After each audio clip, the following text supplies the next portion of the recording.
Let's talk a little bit about, like, how do we get together? My story or yours? It's, it's kind of the same thing, but, the way I saw it is, you didn't like me when we first met. So he came in and tried to get himself hired as a position that should not have been his. So I tried to get him not hired. I came in from the outside. I absolutely led that nice little revolt. Work together, we play together. So join us. Let's have a great time.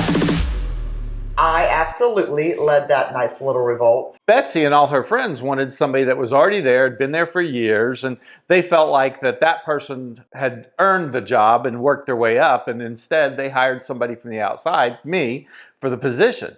So Betsy decided to lead a revolt and got all of her friends to go to lunch at an off-site location and come back and tell the overall site leader that they were not going to work for this outside person, which happened to be me. Now, Betsy and I had never even spoke before that, but basically the way we met was she led a revolt against me to get hired. I absolutely led that nice little revolt, and then I ended up working for him, so I had to like him. So the next thing that happened is I sat her down and said, okay, I have this job now, and so now you do work for me, so we have to talk, we have to kind of work through this. And so she still wasn't real happy about it, but we did talk a little bit. So a couple of weeks later, I decided I was going to take everybody to celebrate and kind of team bonding event. And of all places, across the street from the office was a Hooters restaurant.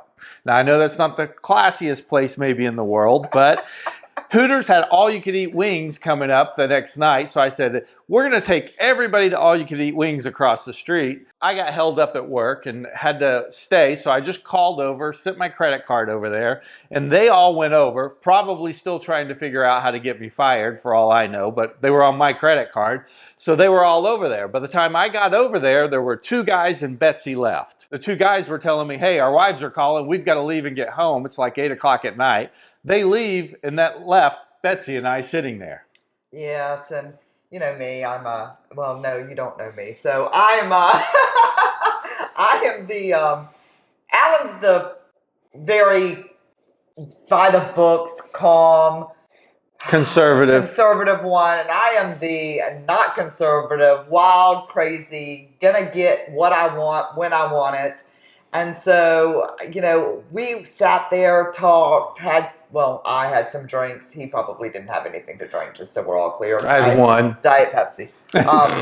Whatever. Sat there, had some wings, and then by the end of the night, I was in my head going, oh my gosh, I'm going to marry this guy. Walked me to my car, and I tried to kiss him. She worked for me. That was not going to happen. And he was like, whoa. And I'm like, whoa, like, that does not happen to me. And so, he pushed me away, and I'm like, oh my gosh, what is that? And so then we had our morning meeting the next day, and he's standing up in front of the meeting. And back then, we had flip phones. And so when you text, you had to go, 1, 2, 3 on the A and 1, 2, 3 on the B. And I was sitting there texting him some not so pleasant things. Pleasant, depending on who you are. Not appropriate. Not appropriate. For me to be in front of a meeting of, I don't know, have 40, 50 people. Sorry, Mom and Dad, but they already know this story because they also know their child. But, and then every day that week, we would go to like a late lunch because we used to get off pretty early. And we'd go to lunch like at 3 o'clock, 4 o'clock. And then he still wouldn't kiss me, like at all. She still worked for me. I mean, at all. I mean, we just had these really, really long conversations. And then I think it took him like a week and a half to kiss me. I wouldn't kiss her until I talked to the president, the site leader. So once I talked to the site leader, he said, well, fraternization, she can't work for you. So what I did was I took her and I traded her to another team for another person and said, well, once I traded her, now she's on another team. So guess what? She's not in my chain of command. Once she wasn't in my chain of command, he said, well, now you can date her, but I don't really want anybody to know about it. Mm-hmm. So I said, well, here's what we're going to do. We can date now, but we had to sneak away. So we would go to Richmond and sneak away to the movies and the dinner. So we'd go from Williamsburg to Richmond. And we always had our dates like in the middle of the day. I mean, we would eat at Red Lobster at like 3 o'clock. And all of our dates were in the middle of the day. And, you know, nobody was supposed to know. So my 3 best girlfriends were the only people that really knew. And we had this like under wraps. I mean, we would walk past each other and pass each other notes in the middle of the day. And we were super, super secretive. And then our big award, like what was it? Christmas party. That was what it was. Christmas party was December the 11th. It was on my birthday. We came to the Christmas party. Yeah, we came to the Christmas party. We showed up, and the first thing that happened when we walked in together, everybody thought I was being nice and was her designated driver for the night. Nobody put us together like we were there dating together. They couldn't figure that out. He wore Brooks Brothers shirts, and he had that person that had the cuffed pants. And I was conservative. I mean, I was the girl with the pencil dresses and the high heels and the every single fishnet stockings. I did wear fishnets every day. That was for him, because he loved the fishnets. So I did that every day. And then so we walked in, and next thing you know, we were on the dance floor, and we were dancing to the Usher, and everybody was like, and especially him. And he's the dancer, not me. Yes. And then he never got off the dance floor, and people are like, "Oh my gosh, y'all are together?" And I'm like, "Oh yeah." And that was it. That was it. We've been together since. Been together ever since. We moved from there. We left there. We went to San Francisco. Lived there for a couple years. Went from there to Destin, Florida. And from there, we came back here when we decided to get back into real estate. And that's our story. And we've been. Yep. That's it. What would you recommend for other people who meet in the real estate industry and then go on to date? And what would you say have you seen? Because you do know people who have went on and started a relationship in real estate and been successful, but you also know ones that have blown up in that. What would you recommend? I've kind of seen it both ways. You know, when the power couples that I've seen that really do well in real estate, it's truly a 50-50 partnership. When they come in and one partner tries to say, "Hey, I'm in charge totally, and this is my business and my team, and you're going to work for me," I don't really see it work that well. One thing we did when we first started is we divided everything up, and our favorite phrase our first year was stay in your lane. Stay in your lane. We would both look at each other. We laid everything out, and we said, "Okay, this is your responsibility. This is my responsibility." And whenever we disagreed on something, we'd look at the list and we'd say, that's in your lane, stay in your lane. And that's how we treat things. That ultimately was who got the final decision. It was whoever's lane it was in got to make that decision. And that's the most important thing, I think, is that it's a partnership. And that we would always talk about important things, but ultimately whoever's lane it was in got to make the final decision on it. So I think that's important. Now, I also think it is great for real estate when both partners are in, because this is really a tough business. It's all hours of the day, all days of the week. It's lots of responsibilities at different times, and the family has to understand. Our daughter knows that we might not be there for everything. We're always there for the important things. People come into real estate for a lot of different reasons. The 3 main reasons they come in, I always tell people, they love houses. They think, I love houses. I love real estate. They come in because we're going to make all this money. You know, there's tons of money to be made in real estate. Or they come in because I get to make my own schedule and work my own hours. Well, every time that I've trained people and look at people at the end of their first year, most of them are really tired of looking at houses. They didn't make all that money that they wanted to make that first year. They're probably in the hole. And as far as their hours, they have worked more hours than they ever thought they would have worked, and they don't control their schedule. Their clients control their schedule.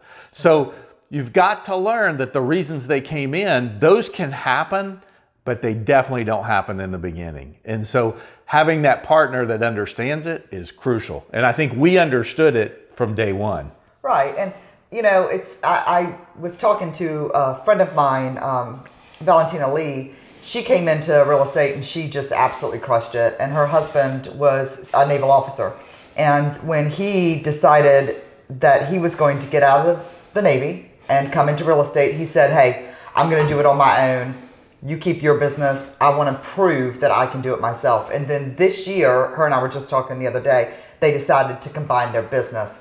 But they both wanted to say, look, I can keep my business by myself and I can do it on my own, before they decided to come together and join forces as a team. I love them as a couple, and I think that they wanted to seriously make sure that they could survive on their own before they, join. And now they'll even be stronger, I think. I totally agree. And I think that, now they'll both go, do the stay in your lane, all that kind of stuff, and they know that they can do it together, and it will make them a stronger couple. Looking at that kind of stuff and, seeing couples like that are going to be super successful, you look at that, and I just think that's a great thing. And they're going to be a great couple in real estate.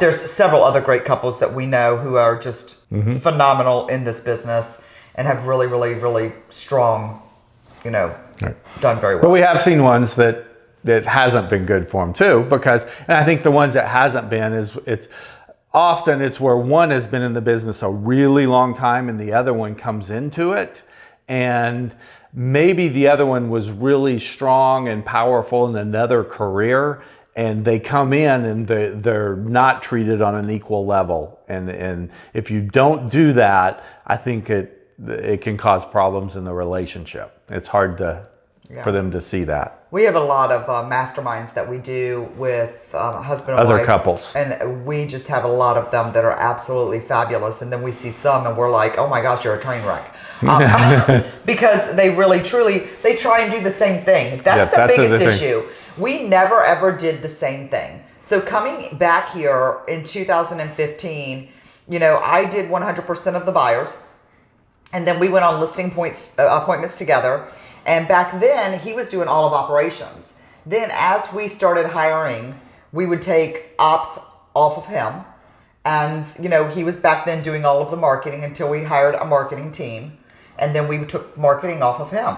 And then I was doing all of, listing prep and all the contractors. And then we hired Vicky, and we took all of that off of me. So as we have hired staff, we've literally taken something off of us that has allowed us to be better with our clients each and every time, and just give that extra concierge service. Everything that was in our 2 lanes, every time we hired another person, we said, what can we take out of whose lane? And then we hired another person, and what came out of that person's lane? And every time we do that exercise, and that's just how we've done it. And it's also allowed us to then decide that we were going to grow the agency and be there for the agents and help them grow. Last year, when we decided to grow a company again, I totally came out of production. All that came out of my lane, and things like building a brokerage and hiring agents came into my lane. New things came in. But when we look at some people and we see their production and how stagnant they are and how they cannot move, it is because they truly have just not learned some of the things that we definitely know. And all of that, when somebody comes to me and they're like, oh my gosh, how do you do? I mean, I'm very fortunate to have him. And that's what most people just don't have, is somebody who has his background in the operations that he has. That being said, I mean, that's the dynamic that we have that the majority of people don't have out there. We do work very hard, but we travel a lot. Our goal is to travel 1 week a month. So a lot of that, half of that for us is for business, because we do keep very sharp tools. And the other half of that is for play. We have a 17-year-old daughter who is our world, and we're there for her when she needs us. And then the other half of that, out of that 6 weeks, we do a couple of weeks with her, and then we do a couple of weeks with just us. Our daughter gets to pick spring break every year. She gets to pick one of the summer trips every year, and then she usually picks another trip somewhere. This year, as she's grown, she's going to Belize for a trip on her own with school this year. So she is getting to growing up a little bit. So we know that. Yeah. So, but one thing to always remember is if you are going to work together, you also have to have time to play together. So make sure and make that time, and we'll see you back at the bar.